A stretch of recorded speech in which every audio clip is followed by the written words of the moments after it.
Hello chess friends and welcome to Azarov's chess channel and welcome to our Garry Kasparov saga. So in this series we're following Garry Kasparov's life and his chess career from the year 1981 till 2000, and today we're continuing the series again with the USSR Chess Championship in 1981, in which Garry Kasparov played with the black pieces against Vitaly Tseshkovsky. So Vitaly Tseshkovsky, also a respected grandmaster, passed away unfortunately in 2011, and he was also a former USSR chess champion, and this USSR championship was almost like a world championship, how many great players played in that tournament. And you see now how Garry Kasparov will handle the French variation of the Sicilian. It's really incredible what Garry does, how he activates his pieces. But that's why I think in this series we'll see also Garry Kasparov's progress through the career, because okay, still in 1981 he also lost some games in this championship, but then after that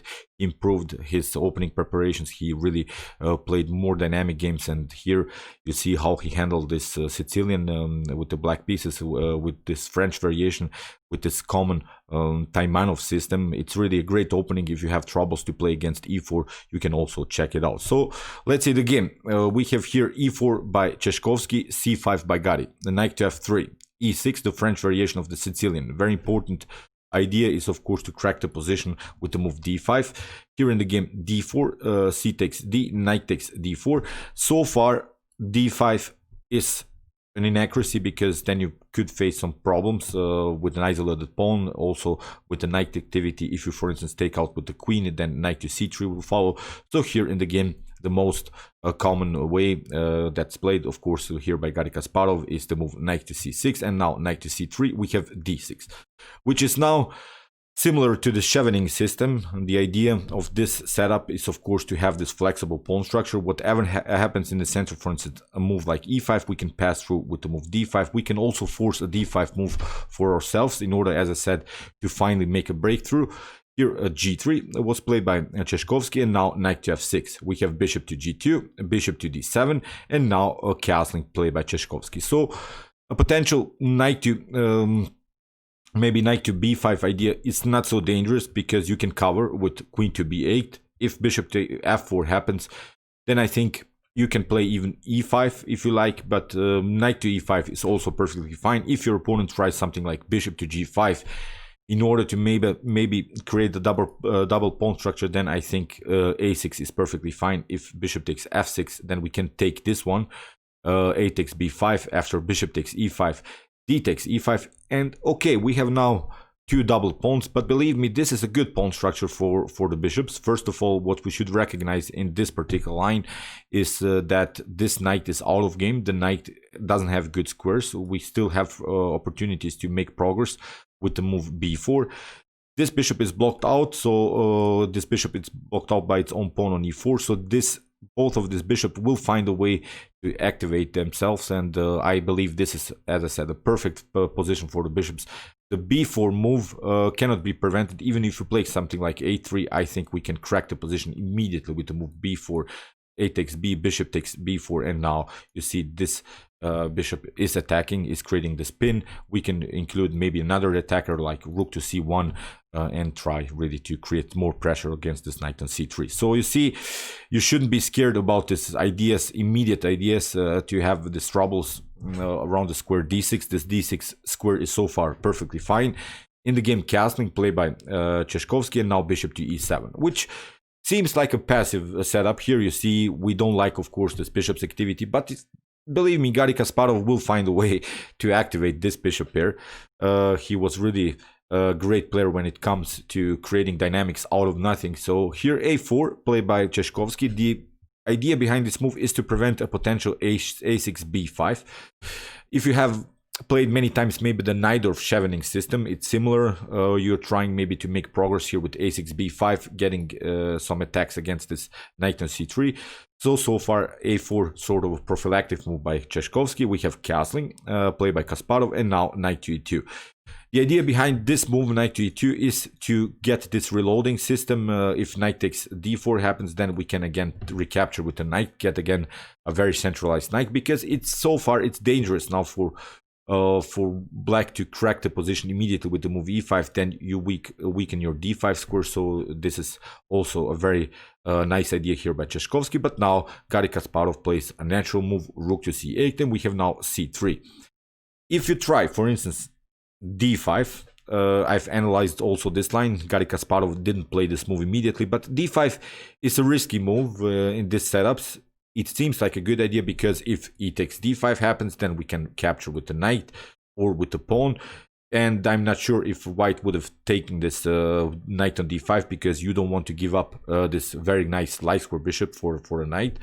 So, but there is another problem after the potential d5. I think that black can go maybe knight takes c6, and after b takes c6 or b6, bishop takes c6, the same idea happens. We have the opportunity now to play the move e5, and you see now you don't have good squares for your knight. You have to play something like knight to e8, and now f4 is very, very dangerous already for black because now we can even try maybe g4, f5 pawn breakthrough. So this d5 move has to be prepared, and here is a way how Garry Kasparov will prepare this move d5. He played simply a6.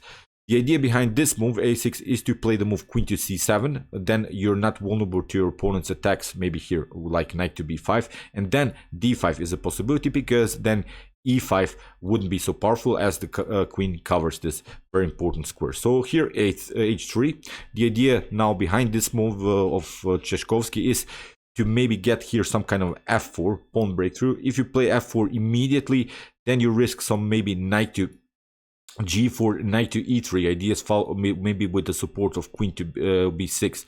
So that's why this h3 comes with the idea to restrict this knight's ability to jump on g4. Here queen to c7, and now g4 by Tseshkovsky. Now comes finally d5, and you see now the idea knight takes c6 followed with e5 doesn't work. In the game e takes d5 was played, we have knight takes d5, and here Tseshkovsky played this risky idea bishop takes d5.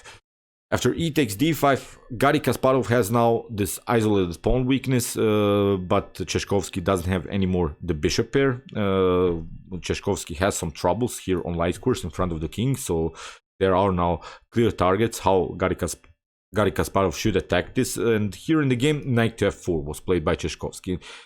Okay, what to do here? There's no good way to protect this pawn, but I'm sure that Kasparov has calculated this everything perfectly fine. He played simply now this very aggressive bishop to c5.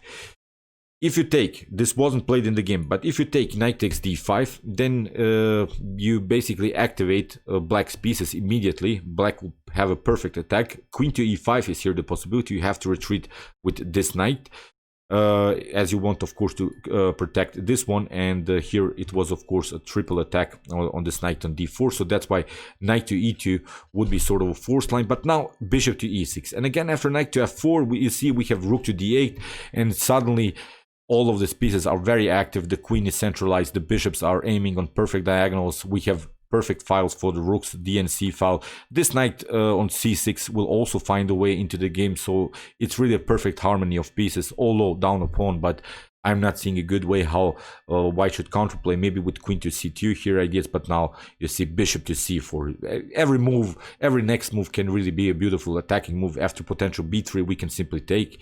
Maybe knight takes e2, but now I think really that Garry Kasparov has calculated everything here. Now even knight to b4 is here a possibility, as you cannot take. You have to play something like queen to b2 and now knight to d3. This is a monster knight. You have to retreat somewhere with the queen, and now h5 breaks the position in front of the king. It's really...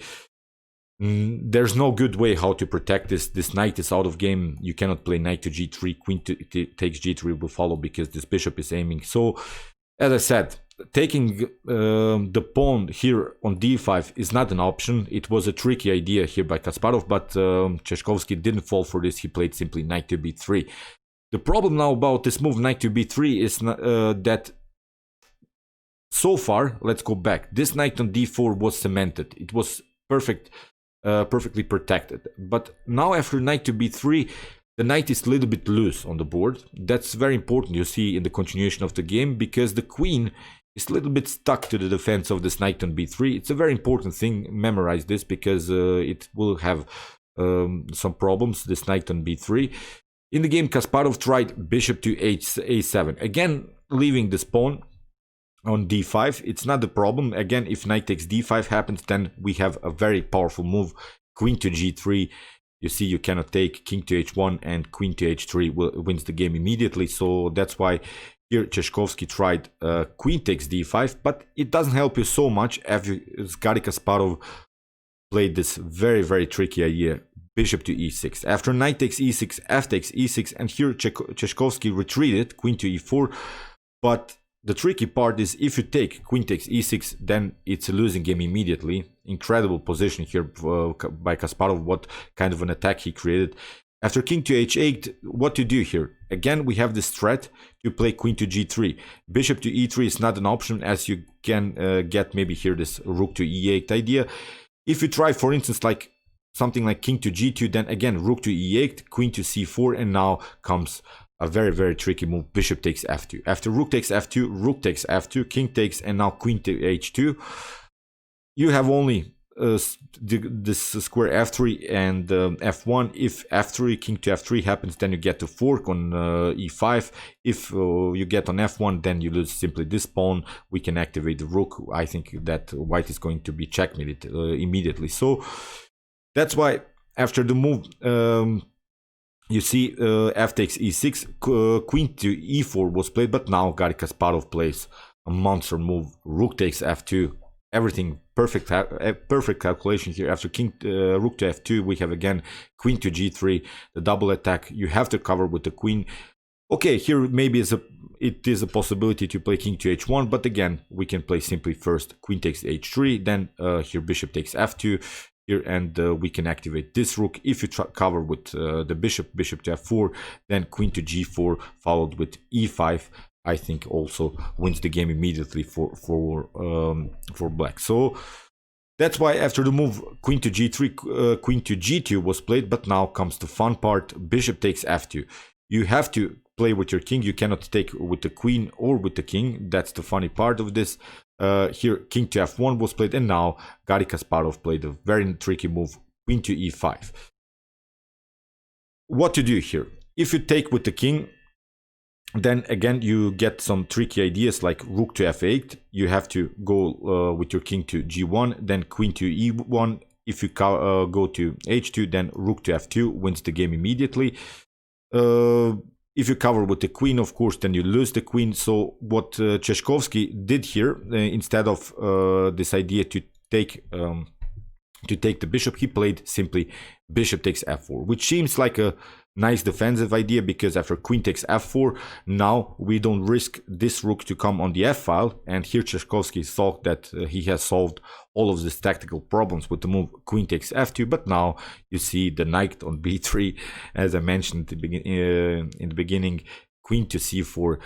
Here the knight is hanging, and in this position Tseshkovsky resigns. So incredible attack again by Garry Kasparov, activating the pieces with the pawn sacrifice. Really nice attacking formation. That's really the Garry that we love, and incredible game against such a strong opponent like Vitaly Tseshkovsky. So okay, I hope that you enjoyed this game, and if you want to see more games from this tournament and from this Garry Kasparov saga, check out my Garry Kasparov series. Here's the link. And if you want to see the best chess games of all time, you can also check out these games, in which I show you really the best chess games that have been ever played in chess history. And if you like this content, you can also subscribe to my channel. See you soon with some more videos, and chess is the best, of course.